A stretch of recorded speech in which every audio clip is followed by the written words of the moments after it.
mutable and immutable properties of data objects. So some of the mutable data types are list and dictionary, whereas immutable data types are tuples. So when we pass a mutable data type or immutable data type to a function through its parameters, it will behave differently. So why does it behave differently? Because Python variables are like memory references. They are like pointers. They are not storage containers. So let us understand how the Python variables act inside the memory. So first, see these two statements. We have defined a list which has two elements in it, 1 and 3, and the second is a variable var1, which we have defined equals to 1. So how does it actually get stored in the memory? The list 1 has two variables. First has value at index position 0, it has value 1. So value 1 is all the integer literals are already stored in some part of the memory, and when we define any variable which has a value equal to that integer literal, it will point to that memory address. For example, see over here, list 1 at position 0, it has the value equals to 1. So this will now point to a memory location which is having a value equals to 1, and the memory location, say the memory location is 148216. Same way, the next element of the list, that is at index position 1, has a value equals to 3, so it will point to a memory location that has integer literal 3 stored in it, and say the memory location is 148248. Now another variable which we created was var1. var1 has value equals to 1. So var1 will now point to a memory location that has value equals to 1. So these three different variables are pointing to different memory locations.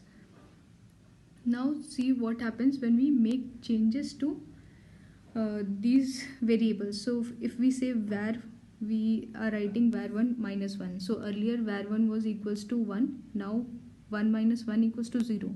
So now var1 will point to a memory location that is equals to 0. So it has changed. Earlier it was pointing to this, but now it is pointing to a different memory location. Same way, if we are making changes to the list 1 at position 3, we made equals to position 0 equals to 3. So now it will point to a value that is stored in memory and that has integer literal equals to 3. And the second index is also pointing to the same location because the second index is also having a value equals to 3. So this is how the variables are stored inside memory. This is important to understand because the next part that we are coming to, it involves the memory addresses. So what happens when we pass an immutable data type to a function? Immutable integer. In this example, we are passing a variable a. Variable a is an integer. Integer is an immutable type. So when an immutable data type is passed to a function, all the changes that are made to it inside the function are not reflected outside the function. So see over here, num in this program, this is the function and this is the main part of program. In the main part of program, we have defined a variable called num which has a value equals to 3, and this num we are passing to the function.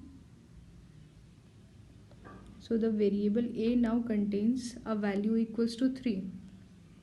Now if we make changes, we are making changes. A equals to a plus 2 means we are changing the value of a that was earlier 3 to 5.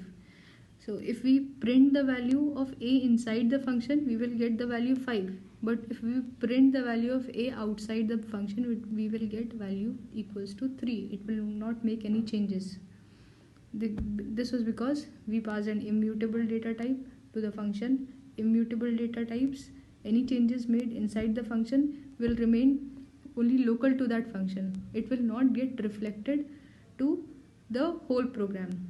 Now see what output we got. Okay, first was let us see one by one. First, when the compiler reached interpreter, saw this statement which was a function definition, it skipped all the statements and came to the main part of program. In main part of program we had defined a variable num equals to 3, so it created a space for num equals to 3. Next it printed this statement, so we got the output. In output we got, this is the first statement in the output. After that, in line number 10 we are calling the function myfunc1 and we are passing the value 3 to it. So 3 got passed. Now value of a became equals to 3. This is the function call statement, so the control is now passed to the function and each statement will now get executed one by one. In the function, the first statement is a print statement, so this we will get in the output. So in this we get inside myfunc. Okay, so now in the next statement, this statement got executed, next statement will also get executed. Value received a is 3, so this will, we will also get output over here. Next statement is a equals to a plus 2, so inside the function we modified it and we made the value of a equals to 5. Now we are printing the value of current value of a inside the function, so we should get a value 5 printed. Okay, this is 5. We will get value of a now changes to 5.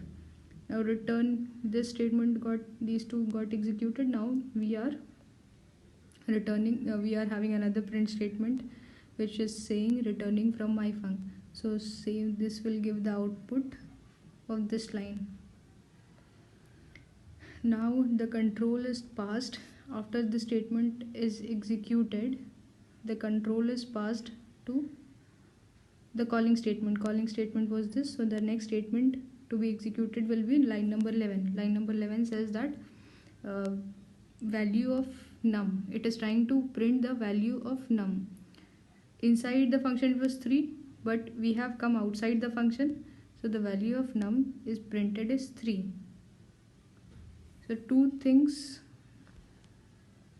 that we have seen, that if we are passing the immutable type and if we are making any changes to the immutable type inside the function, it will only stay, the value will only get reflected inside, it will not show outside.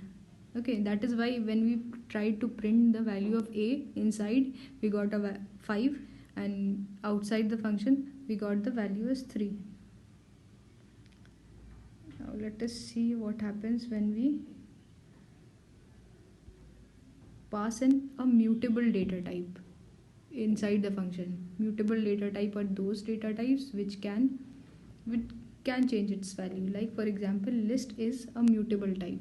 So in a mutable type, what happens is that whatever changes we are making inside the function will also get reflected outside the function. So first statement in this program is we are declaring a function. So as soon as the interpreter sees the function definition, it will skip the statements inside the function and it will go to the next statement. Next statement is a list creation. So we have created a list as list1 and it has a value of, there is only a single element stored and that is 1. Next statement to be executed is print. So print list before the function call.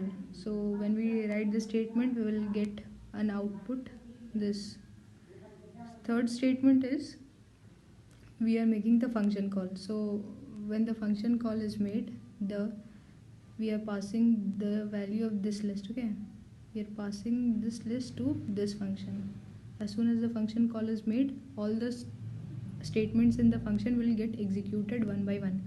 So the first statement to be executed is print statement. So it will print this inside called function on this line. Next statement is again a print statement. So it will print whatever the list it received.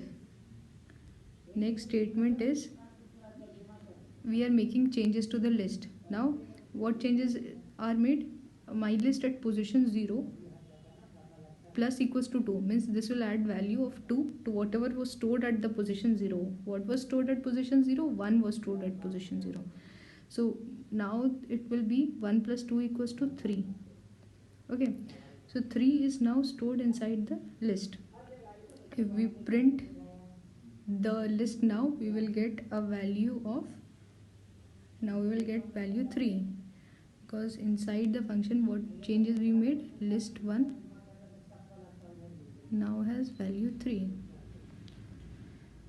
So it is return statement. The next statement is return, means whenever we write return statement, it will exit the function, it will stop the execution of function and it will return the control back to the caller.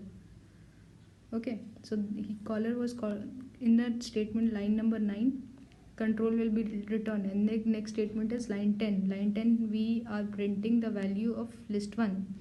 List 1 has value, if we try after the function call, we see that it also has value 3, even though we made changes in the list only inside the function. Yet if we check the value outside, we will get the same value which was which got changed. So in this we can say that whatever changes that is made to a mutable data type inside the function will also get reflected outside the function.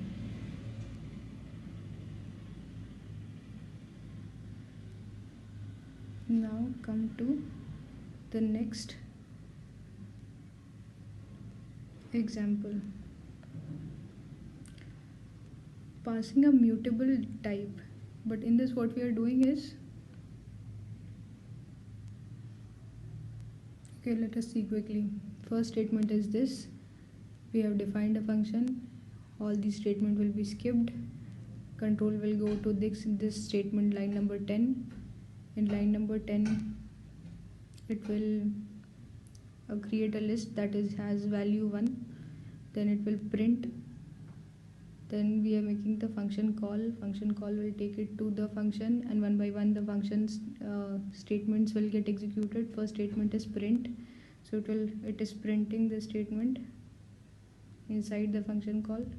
After that here in these two statements we are making changes to the list. What are the changes? We are appending 2. So earlier the list had 1, now we have appended 2 to the function. So now the list has 1, 2. Extend 5, 1. This will add 5 and 1 to the existing list. And then in this statement what we are doing is we are removing 5. So it will remove this 5. Okay, so now the list has the values 1 to 1. If we print list 1 outside, we will get the values 1 to 1. So this clearly shows that whatever changes was made inside was reflected outside.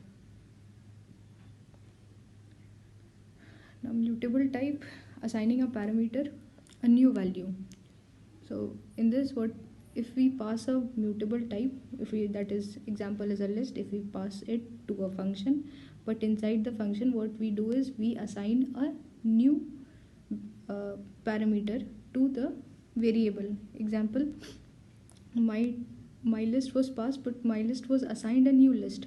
So earlier it was pointing to the list 1, 4,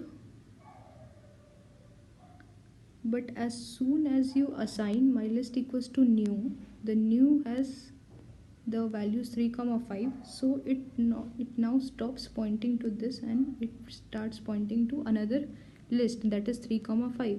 So now when you make any changes in my list, it will inside the function, it will not be reflected outside, because what we did is we made it to point to a different list. So this in this case, mutable data type, when it is passed to a function and that mutable data type is assigned a new value, the changes made in the mutable data type will not be reflected outside the function.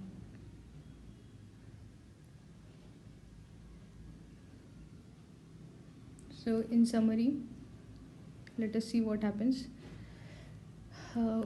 We can pass two types of parameters to a function. It can either be mutable or immutable. So in immutable data type, whatever changes we are making to it inside the function, okay, it will not be reflected outside the function. In mutable types, two cases are possible. In case 1, what happens? In case 1, say it is the data type that we are passing is not assigned a new value. In second case, it is assigned a new value. If it is not assigned a new value, then whatever changes we are making inside the function will be reflected outside the function. But if it is assigned a new value, whatever changes we are making inside the function will not be reflected outside the function. So once again I will repeat this.